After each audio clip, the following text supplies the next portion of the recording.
ಸ್ನೇಹಿತರೆ, ಬಾಲಿಕಾಟನ್ ಎಂಬ ಪದವು ಫಿಲಿಪಿನೋ ಭಾಷೆಯಲ್ಲಿ ಭುಜಕ್ಕೆ ಭುಜ ಕೊಟ್ಟು ನಿಲ್ಲುವುದು ಎಂಬ ಅರ್ಥವನ್ನು ನೀಡುತ್ತದೆ. ಇದು ಅಮೆರಿಕ ಮತ್ತು ಫಿಲಿಪೈನ್ಸ್ ಸೇನೆಗಳು ಜಂಟಿಯಾಗಿ ನಡೆಸುವ ಅತಿ ದೊಡ್ಡ ಮಿಲಿಟರಿ ಕಸರತ್ತಾಗಿದೆ. 2026ರ ಏಪ್ರಿಲ್ ತಿಂಗಳಲ್ಲಿ ಈ ಕಸರತ್ತು ಅತ್ಯಂತ ದೊಡ್ಡ ಮಟ್ಟದಲ್ಲಿ ನಡೆಯುತ್ತಿದೆ. ಇದು ಕೇವಲ ಒಂದು ದೇಶದ ಕಸರತ್ತಲ್ಲ, ಇದರಲ್ಲಿ ಹಲವು ಮಿತ್ರ ರಾಷ್ಟ್ರಗಳು ಭಾಗವಹಿಸುತ್ತಿವೆ. ಈ ಬಾರಿಯ ಕಸರತ್ತಿನ ವ್ಯಾಪ್ತಿ ಬಹಳ ದೊಡ್ಡದಾಗಿದೆ. ಸುಮಾರು 17,000ಕ್ಕೂ ಹೆಚ್ಚು ಸೈನಿಕರು ಇದರಲ್ಲಿ ಭಾಗವಹಿಸುತ್ತಿದ್ದಾರೆ. ಇದು ಬರೀ ಸೈನಿಕರ ಸಂಖ್ಯೆ ಮಾತ್ರವಲ್ಲ, 106 ಯುದ್ಧ ವಿಮಾನಗಳು ಮತ್ತು ನೌಕೆಗಳು ಇದರಲ್ಲಿವೆ. ದಕ್ಷಿಣ ಚೀನಾ ಸಮುದ್ರದ ತೀರದಲ್ಲಿ ಈ ಕಸರತ್ತು ನಡೆಯುತ್ತಿದೆ. ಇದು ಇಡೀ ವಿಶ್ವದ ಗಮನವನ್ನು ಸೆಳೆದಿದೆ, ಯಾಕೆಂದರೆ ಇದು ಚೀನಾದ ನೌಕಾಪಡೆಗೆ ನೇರ ಸವಾಲಾಗಿ ಪರಿಣಮಿಸಿದೆ. ಈ ಕಸರತ್ತಿನ ಪ್ರಮುಖ ಉದ್ದೇಶವು ರಕ್ಷಣಾ ಸನ್ನದ್ಧತೆಯನ್ನು ಹೆಚ್ಚಿಸುವುದಾಗಿದೆ. ಯಾವುದೇ ತುರ್ತು ಪರಿಸ್ಥಿತಿ ಎದುರಾದಾಗ ಈ ದೇಶಗಳು ಹೇಗೆ ಒಗ್ಗೂಡಬೇಕು ಎಂಬುದನ್ನು ಇಲ್ಲಿ ಕಲಿಸಲಾಗುತ್ತದೆ. ಸಮುದ್ರದಲ್ಲಿ ಶತ್ರುಗಳ ಹಡಗುಗಳನ್ನು ಮುಳುಗಿಸುವುದು ಇದರ ಮುಖ್ಯ ಭಾಗವಾಗಿದೆ. ಕರಾವಳಿ ರಕ್ಷಣಾ ಪಡೆಗಳು, ವಾಯುಪಡೆಗಳು ಮತ್ತು ಭೂಸೇನೆಗಳು ಒಟ್ಟಾಗಿ ಕೆಲಸ ಮಾಡುತ್ತವೆ. ಸೈಬರ್ ದಾಳಿಗಳನ್ನು ತಡೆಯುವುದು ಕೂಡ ಈ ತರಬೇತಿಯ ಒಂದು ಭಾಗವಾಗಿದೆ. ಆಧುನಿಕ ಯುದ್ಧದಲ್ಲಿ ಸೈಬರ್ ಭದ್ರತೆ ಬಹಳ ಮುಖ್ಯವಾಗಿದೆ. ಈ ಕಸರತ್ತು ಕೇವಲ ಶಕ್ತಿ ಪ್ರದರ್ಶನವಲ್ಲ, ಇದು ಒಂದು ತಾಂತ್ರಿಕ ಪ್ರದರ್ಶನವೂ ಕೂಡ ಹೌದು.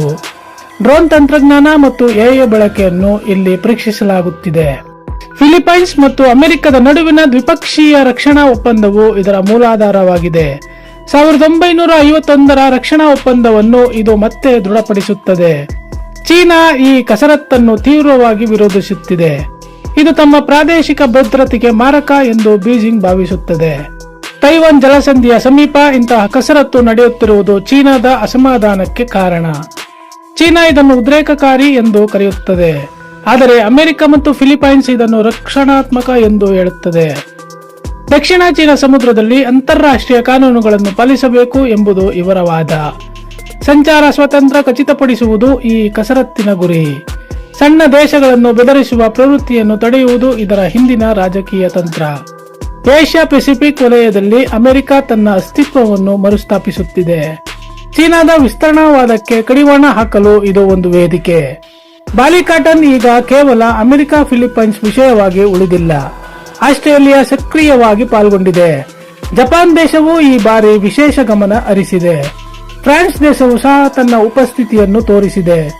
ಕೆನಡಾ ಮತ್ತು ನ್ಯೂಜಿಲೆಂಡ್ ಕೂಡ ತಾಂತ್ರಿಕ ನೆರವು ನೀಡುತ್ತಿವೆ. ಇಷ್ಟು ದೇಶಗಳು ಒಟ್ಟಾಗಿ ಸೇರುವುದು ಚೀನಾಕ್ಕೆ ಆತಂಕ ತಂದಿದೆ.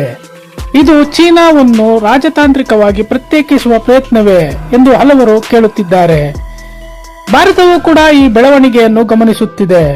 ಇಂಡೋ ಪೆಸಿಫಿಕ್ ವಲಯದಲ್ಲಿ ಶಾಂತಿ ಕಾಯ್ದುಕೊಳ್ಳುವುದು ಎಲ್ಲರ ಗುರಿ. ಬಣರಾಜಕೀಯವು ಹೊಸ ತಿರುವನ್ನು ಪಡೆದುಕೊಳ್ಳುತ್ತಿದೆ. ಸಮುದ್ರದಲ್ಲೇ ಹಡಗುಗಳ ಸಂಚಾರವನ್ನು ನಿಯಂತ್ರಿಸುವುದು ಹೇಗೆ ಎಂಬ ಅಭ್ಯಾಸ ಮಾಡಲಾಗುತ್ತಿದೆ. ತೀರ ಪ್ರದೇಶಗಳಲ್ಲಿ ಕ್ಷಿಪಣಿಗಳನ್ನು ಹೇಗೆ ನಿಯೋಜಿಸುವುದು ಎಂಬುದನ್ನು ತೋರಿಸಲಾಗುತ್ತದೆ. ದೂರದ ಗುರಿಗಳನ್ನು ನಿಖರವಾಗಿ ಹೊಡೆಯುವ ತರಬೇತಿ ನೀಡಲಾಗುತ್ತಿದೆ. ವಿಪತ್ತು ನಿರ್ವಹಣೆ ಕೂಡ ಈ ಕಸರತ್ತಿನ ಭಾಗವಾಗಿದೆ. ನೈಸರ್ಗಿಕ ವಿಕೋಪಗಳ ಸಮಯದಲ್ಲಿ ಸೈನ್ಯ ಹೇಗೆ ಸಹಾಯ ಮಾಡುತ್ತದೆ ಎಂಬುದನ್ನು ಇಲ್ಲಿ ಪ್ರದರ್ಶಿಸಲಾಗುತ್ತದೆ. ಇದು ಬರೀ ಯುದ್ಧಕ್ಕೆ ಸಿದ್ಧತೆಯಲ್ಲ, ಮಾನವೀಯ ನೆರವಿಗೂ ಸಿದ್ಧತೆ. ಆಧುನಿಕ ಯುದ್ಧ ತಂತ್ರಗಳಲ್ಲಿ ನೌಕಾಪಡೆ ಮತ್ತು ವಾಯುಪಡೆಯ ಸಮನ್ವಯ ಬಹಳ ಮುಖ್ಯ. ಅದನ್ನು ಇಲ್ಲಿ ಅಚ್ಚುಕಟ್ಟಾಗಿ ನಿರ್ವಹಿಸಲಾಗುತ್ತಿದೆ. ಲೈವ್ ಫೈರಿಂಗ್ ಡ್ರಿಲ್ಸ್ ವೀಕ್ಷಕರನ್ನು ಬೆಚ್ಚಿ ಬೀಳಿಸುತ್ತವೆ. ಆಕಾಶದಲ್ಲಿ ಮತ್ತು ಸಮುದ್ರದಲ್ಲಿ ಏಕಕಾಲದಲ್ಲಿ ನಡೆಯುವ ಕಾರ್ಯಾಚರಣೆಗಳು ಅದ್ಭುತವಾಗಿರುತ್ತವೆ. ಜಪಾನ್ನ ಭಾಗವಹಿಸುವಿಕೆ ಚೀನಾಕ್ಕೆ ಹೆಚ್ಚು ನೋವು ನೀಡುತ್ತದೆ, ಏಕೆಂದರೆ ಪೂರ್ವ ಚೀನಾ ಸಮುದ್ರದಲ್ಲಿ ಜಪಾನ್ ಮತ್ತು ಚೀನಾ ನಡುವೆ ಉದ್ವಿಗ್ನತೆ ಇದೆ. ಈ ಮೈತ್ರಿಕೂಟವು ಚೀನಾದ ಎದುರಾಳಿಗಳ ಕೂಟವಾಗಿ ಮಾರ್ಪಡುತ್ತಿದೆ. ತೈವಾನ್ನ ಭದ್ರತೆಯು ಈ ಕಸರತ್ತಿನ ಹಿನ್ನೆಲೆಯಲ್ಲಿ ಮುಖ್ಯವಾಗಿದೆ. ಒಂದು ವೇಳೆ ತೈವಾನ್ ಮೇಲೆ ದಾಳಿಯಾದರೆ ಅಮೆರಿಕ ಮತ್ತು ಫಿಲಿಪೈನ್ಸ್ ಹೇಗೆ ಸ್ಪಂದಿಸುತ್ತವೆ ಎಂಬ ಸಂದೇಶ ಇಲ್ಲಿದೆ. ಇಡೀ ಪ್ರದೇಶವು ಈಗ ಒಂದು ಬ್ಯಾರೂದ ಉಂಡೆಯಂತಾಗಿದೆ. ಸಣ್ಣ ತಪ್ಪು ನಿರ್ಧಾರವು ದೊಡ್ಡ ಯುದ್ಧಕ್ಕೆ ಕಾರಣವಾಗಬಹುದು. ಅದಕ್ಕಾಗಿಯೇ ಇಂತಹ ಕಸರತ್ತುಗಳು ನಡೆಯುತ್ತಿವೆ. ಯುದ್ಧವನ್ನು ತಡೆಯಲು ಮೊದಲು ಯುದ್ಧಕ್ಕೆ ಸಿದ್ಧರಾಗಿರಬೇಕು ಎಂಬ ತತ್ವವನ್ನು ಇದು ಪಾಲಿಸುತ್ತದೆ. ಇದನ್ನು ಡಿಟರೆನ್ಸ್ ಅಥವಾ ತಡೆಯೊಡ್ಡಿಕೆ ಎನ್ನುತ್ತಾರೆ. ಆದರೆ ಈ ಕಸರತ್ತುಗಳಿಂದ ಶಾಂತಿ ಸ್ಥಾಪನೆ ಆಗುತ್ತದೆಯೇ ಎಂಬ ಪ್ರಶ್ನೆ ಇದೆ. ಇದು ಸಂಘರ್ಷವನ್ನು ಇನ್ನಷ್ಟು ಹೆಚ್ಚಿಸುತ್ತದೆಯೇ ಎಂಬ ಆತಂಕವೂ ಇದೆ. ಮಾತುಕತೆಯ ಮೂಲಕ ಸಮಸ್ಯೆ ಬಗೆಹರಿಯುವುದೇ ಅಥವಾ ಕಸರತ್ತಿನ ಮೂಲಕವೇ? ಇದು ದೊಡ್ಡ ಪ್ರಶ್ನೆ. ಭವಿಷ್ಯದಲ್ಲಿ ಬಾಲಿಕಾಟನ್ನ ವ್ಯಾಪ್ತಿ ಇನ್ನೂ ಹೆಚ್ಚಾಗಬಹುದು. ಹೊಸ ದೇಶಗಳು ಸೇರಬಹುದು. ಇದು ವಿಶ್ವ ರಾಜಕಾರಣದ ದಿಕ್ಕನ್ನು ಬದಲಿಸುವ ಶಕ್ತಿ ಹೊಂದಿದೆ. ಆರ್ಥಿಕ ದೃಷ್ಟಿಯಿಂದಲೂ ಇದು ಮುಖ್ಯ. ಸಮುದ್ರ ವ್ಯಾಪಾರ ಮಾರ್ಗಗಳು ಸುರಕ್ಷಿತವಾಗಿರಬೇಕು. ಯಾವುದೇ ಅಡಚಣೆ ಇಲ್ಲದೆ ಸರಕು ಸಾಗಣೆಯಾಗಬೇಕು. ಈ ಕಸರತ್ತು ಅಮೆರಿಕದ ಪ್ರಭಾವವನ್ನು ಬಲಪಡಿಸುತ್ತದೆ. ಫಿಲಿಪೈನ್ಸ್ಗೆ ಇದು ಒಂದು ಭರವಸೆಯಾಗಿದೆ. ದಕ್ಷಿಣ ಚೀನಾ ಸಮುದ್ರದ ಮೇಲೆ ಏಕಸ್ವಾಮ್ಯ ಸಾಧಿಸಲು ಚೀನಾಕ್ಕೆ ಇದು ಅಡ್ಡಿಯಾಗಿದೆ.